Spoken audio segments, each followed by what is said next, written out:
Oi pessoal, tudo bem?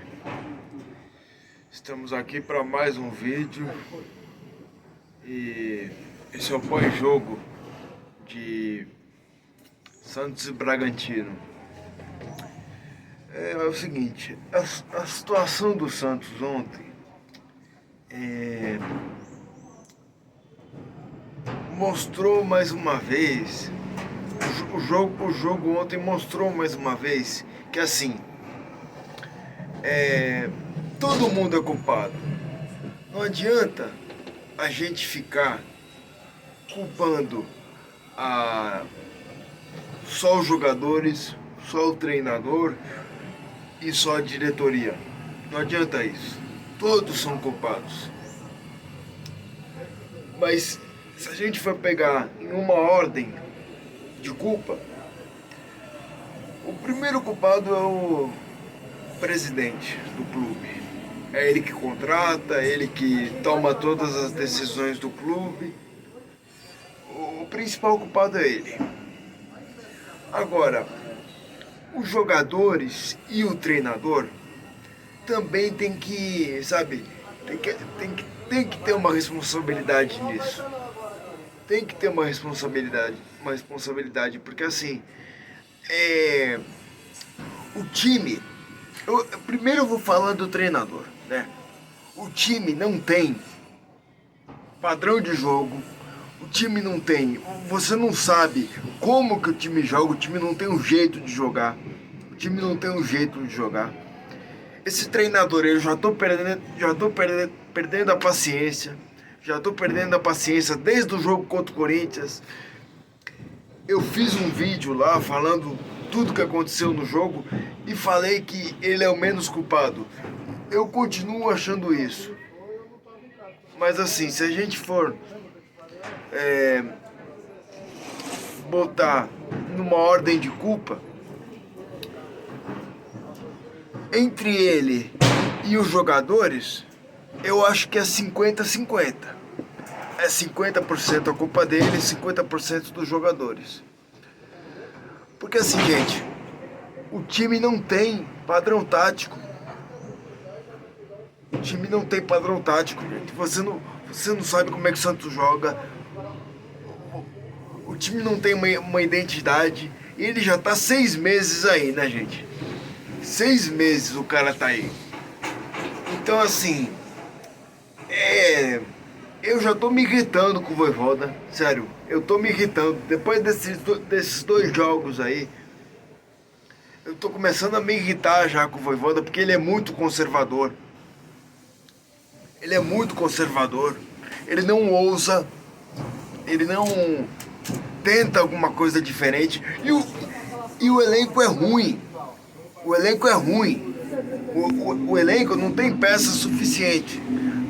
A gente já vai falar disso. O elenco é ruim, não tem peça suficiente e ele escala errado. Dentro de um elenco ruim, ele escala errado. É melhor insistir com o Robinho e com o Matheus Xavier do que insistir com o Lautaro. Põe o Matheus Xavier no próximo jogo. O próximo jogo já é a estreia do Brasileiro. Põe o Matheus Xavier no próximo jogo. Enquanto não chega um ponta que precisa contratar urgentemente um ponta, assim, põe o Matheus Xavier para jogar, põe o Robinho. Ele insiste com o Lautaro. O cara insiste com o Lautaro.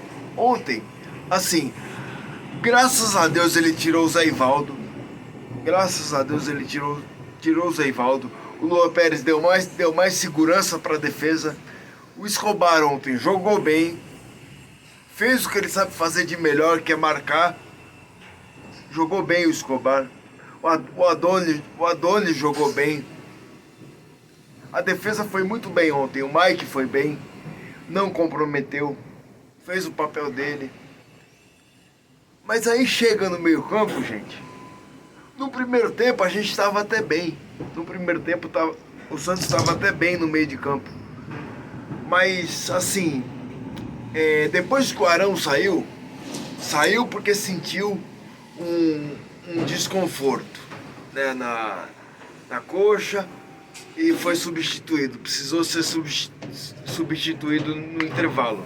Depois que o Arão foi substituído e entrou aquele peso morto do João Schmidt, aí acabou o meio campo, né?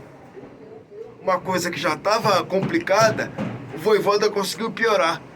O Schmidt, ele tem que ser a última opção do elenco, cara, para essa posição. O Schmidt tem que ser a última opção, porque ele mata o meio de campo. Ele mata o meio de campo. Ele não consegue dar um passe para frente, o Schmidt. O Schmidt não consegue passar a bola para frente. Então, assim, não dá para colocar o Schmidt. Aí depois ele colocou o Rincon, que também não fez nada. São jogadores burocráticos, gente. É jogador burocrático. O Santos precisa de um volante que saiba chegar na área, que saiba fazer uma transição de defesa para o ataque. Porque assim, o meio do Santos não cria nada.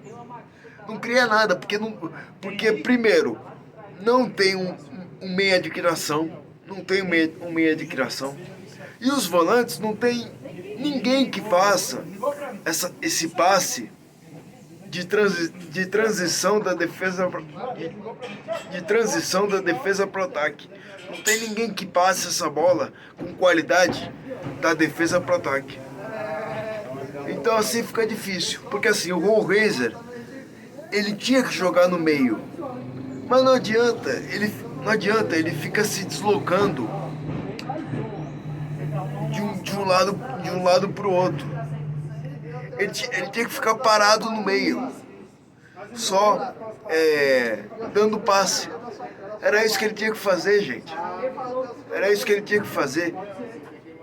Mas ele, por vontade própria mesmo, começa a correr de um lado para o outro, a cair pela esquerda, cair pela direita e não funciona. Não funciona. E o Vojvoda, para piorar, o Rollraiser gosta de fazer isso, mas o técnico precisa chegar para ele e falar: Rollraiser, você precisa ficar no meio. Você precisa ficar parado no meio. E o Vojvoda não faz isso, cara. O Vojvoda não faz isso, não fala isso pro cara. Tem que dar essa orientação para ele, porque ele tem muita qualidade de passe, gente. O Rollraiser tem muita qualidade de passe. O Zé Rafael, eu achei que fez um primeiro tempo bom, assim como o Gabriel Menino. Eu achei que o meio estava funcionando no primeiro tempo. Mas aí, como eu falei, depois que entrou o Schmidt, matou o meio campo, né? Gabigol não jogou bem. Lautaro é uma aberração de jogador. Não pode mais vestir a camisa do Santos. Põe os moleques da base.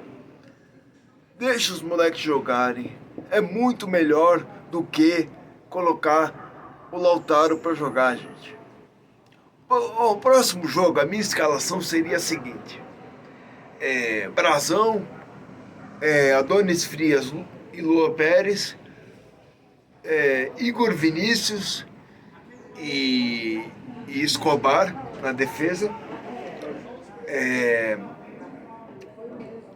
No meio, Arão, Zé Rafael e Rollraiser. E aí o Gabriel Menino fica como opção para o segundo tempo. E no ataque, Robinho, Matheus Xavier e Gabigol. Esse tem que ser o time, cara. Esse tem que ser o time, porque assim, vai ser um time mais ofensivo, o time vai mais pra cima, vai ter mais velocidade. Tem que botar os moleques pra jogar, gente. Não tem jeito. Agora, eu já falei do técnico e dos jogadores. Agora eu quero falar da diretoria. Antes de falar da diretoria, só uma coisa, só uma observação aqui. Os jogadores só tocam a bola para trás. O meio de campo, os caras só tocam a bola para trás e tocam de lado. Assim o time não vai chegar em lugar nenhum, tá? Mas agora eu queria falar da diretoria. O presidente deu uma entrevista ontem falando que ele sabe da necessidade de contratar jogadores e tal, mas tem que contratar. Precisa contratar urgentemente. É um volante, um lateral esquerdo e e um e no mínimo 2 pontas. Precisa de 2 pontas. Se Deus quiser, o Michael vai vir. Mas além do Michael, precisa de mais um ponta. Porque assim, são as 3 posições que o Santos está mais carente no momento.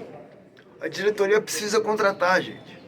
Alexandre Matos, que eu achava que ia fazer um trabalho melhor, ele está mostrando uma incompetência inacreditável. Eu achava que, quando começou a janela de transferência, eu falei, pô, a gente tem um dos melhores do Brasil aí para contratar jogador, para achar jogador no mercado. Mas ele está se mostrando incapaz. Ele está se mostrando incapaz de contratar. Eu não estou pedindo a saída dele, eu acho que não tem que sair, porque assim, o Santos já trocou muito de diretor de futebol, de treinador. Eu não sou a favor de uma demissão do Vojvoda também.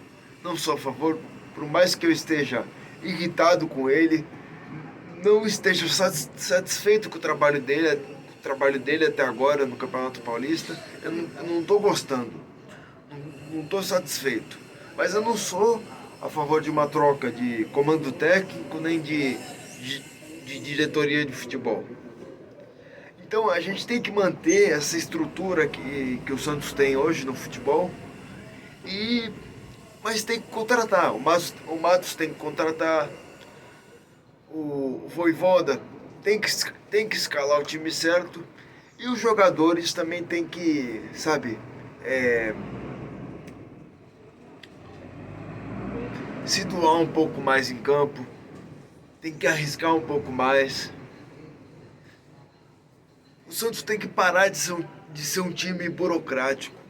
Tem que parar de ser um time burocrático. Porque isso, a gente não vai chegar em lugar nenhum assim. Porque o nosso time não é tão ruim.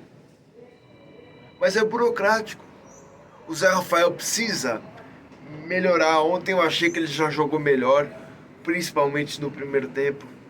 Mas ele precisa melhorar, precisa parar de dar toquinho de lado, sabe? O Rollraiser precisa melhorar, precisa entender que a posição dele é no meio. O Robinho precisa jogar, o Matheus Xavier precisa jogar, o Gabigol tem que melhorar também. Então assim, é difícil, a nossa situação é difícil. Dá pra sair e eu acho que a gente vai sair dessa, vai melhorar a situação, mas tem que contratar jogador e o time tem que melhorar. Não tem jeito não. É isso, gente. Essa foi a análise do jogo de ontem. A gente está com 6 pontos na tabela de classificação. Estamos em 10º lugar, fora da zona de classificação pro mata-mata. Mas eu acho que a gente ainda vai classificar, porque a gente pega São Paulo agora, né? A gente pega São Paulo, Noroeste e Veloclube. Então eu acho que dá pra gente classificar ainda. Porque tá tudo embolado. Se a gente ganhar o próximo jogo, que é contra o São Paulo, a gente vai para 4º lugar. Então dá para classificar. Agora começa aquela maratona de jogos, né? Brasileiro no final de semana e paulista no meio da semana. Esse calendário tá muito ruim, mas a gente tem que passar por isso. É esse o time que a gente tem, por enquanto, E vamos torcer para que as coisas deem certo. Agora tem a estreia contra a Chapecoense. Temos que começar a ganhar, temos que somar os primeiros 3 pontos no campeonato. E temos que começar com vitória. Tá? E antes de encerrar o vídeo, eu queria fazer uma homenagem aqui ao nosso amigo Acarajé, que era um torcedor ilustre do Santos, uma pessoa muito querida, que infelizmente nos deixou ontem aos 37 anos. Eu encontrei o Acarajé na porta da Neoquímica Arena ontem. Falamos com ele e estava bem, estava daquele jeito que todo mundo já conhece, né? Aquele jeito animado dele, engraçado. E infelizmente ele foi atropelado por um caminhão de choque da PM e não conseguiu sobreviver. É um dia muito triste hoje, porque ele era um torcedor símbolo do Santos. Ele sempre falava que ia ser dono do Santos um dia. Então, descanse em paz, Acarajé, e que Deus conforte os familiares e os amigos, tá? Um abraço e fique com Deus. Deixa o seu like no vídeo e seu comentário, tá bom? Um abraço para vocês. Até o próximo vídeo. Tchau.